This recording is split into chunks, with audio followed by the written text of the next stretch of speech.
Hello guys, in this video, I will show you how to connect Replit to N8N step by step. Step 1. Open your Replit project where your server or script is hosted.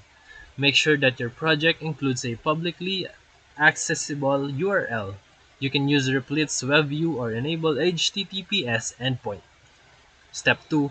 Log into your N8N dashboard and create a new workflow. Step 3. Click the plus button and add a webhook node. Set the HTTP method, such as post or get, depending on how your Replit app sends data. Step 4. Copy the webhook URL generated by N8N. Step 5. Go back to Replit and update your script to send a request to that N8N webhook URL. You can use fetch, open and close parentheses in JavaScript, or requests in Python. Step 6. In N8N, click the execute node on the webhook, then trigger the event from Replit. You should see the payload data appear in N8N instantly. Step 7.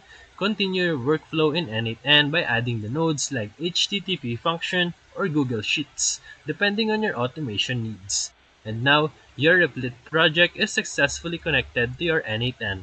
So if this video helped you, feel free to like and subscribe for more quick tutorials, reviews, and comparison videos. Thank you for watching.